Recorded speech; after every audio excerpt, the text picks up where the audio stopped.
Scott, how you doing, mate? I'm good, Tubes. Yeah, all good. Lovely stuff. You've been in charge of Fulham for about under 2 years now. How have you enjoyed it?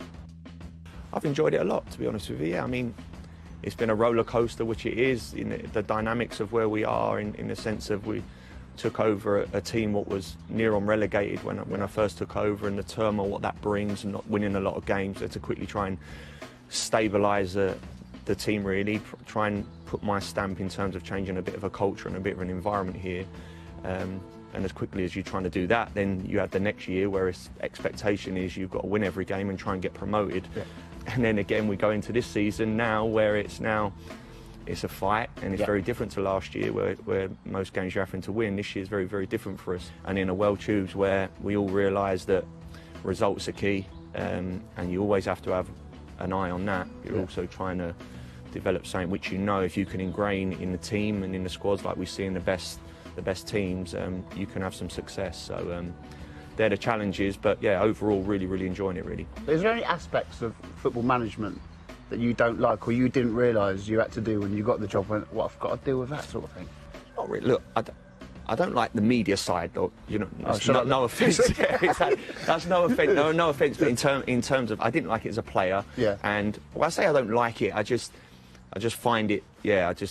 I'd rather just be on the grass. I'd rather be trying to coach the team. When I was a player, I'd rather be training or playing matches. I realise there's an obligation and I have to do that, and I totally understand that. And of course losing, you know, like losing, that's you know, not great, is it? Exactly. As a player, the losses as a manager are far more worse than as a player, really. So, but there's an opportunity when you lose that you can learn, you can develop more, you can push on. Me personally, the team and the football club. So, but they're probably the two sides of it, really, Drews. You're a captain and a leader, and a lot of people are going, Scott Parker's going to go on to management. But when did you think, I fancy that, I'll have some of that?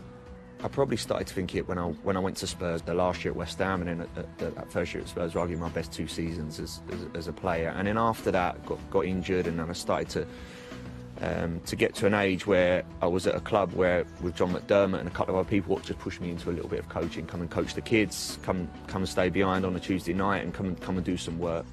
And I suppose probably you're into golf as quickly as you could, you know, how I could put it is you just get a bit of a bug for it. You get that golf bug where all of a sudden you're in the golf shop buying practically everything possible. No idea.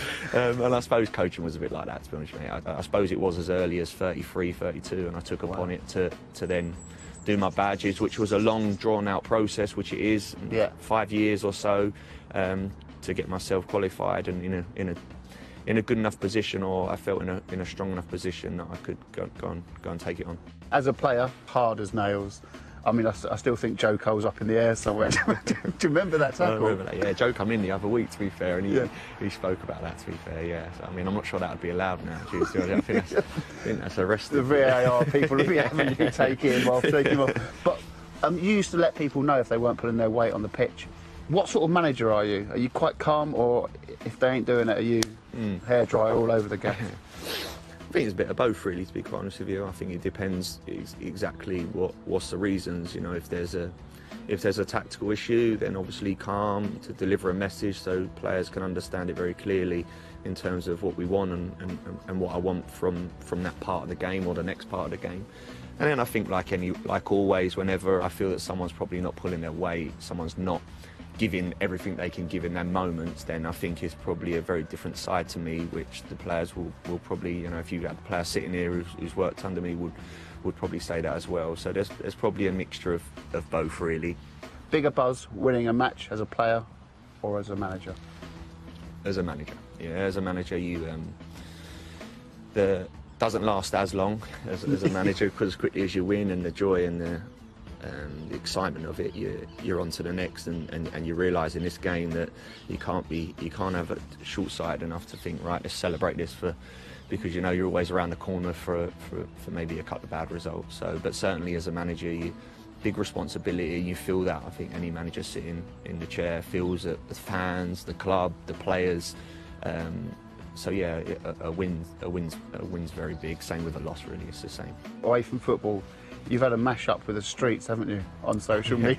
Yeah, I've seen this. Yeah, I've got it sent to me, so Mate, I'm not. they are superb. I'm conscious every time I do an interview and talk that someone's going to put me into the streets. But no, it's hilarious. To be fair, the one at Wembley was very good. So What, the dry your eyes? yeah, it was top draw to me. By the time you get to Saturday night and you're drinking a beer or having a little bit of Chinese, you're all of a sudden thinking about Monday morning and what the next game is. We live in a world and we live in a profession where you win a game, you lose the next one, and you're deemed as a failure. You've got to see you've got to see the new one. You are proper giving it some. I like to think so, Joe. Look, I can understand where people's thinking is. Of course I can. I also think that's scarred a little bit, or that's helped a little bit from the last time we was here, and there's certainly a narrative. Love it. Scott, thank you so much, Top mate. man, cheers. Top man, Cheers, mate. pal. All the best, Cheers, mate. pal.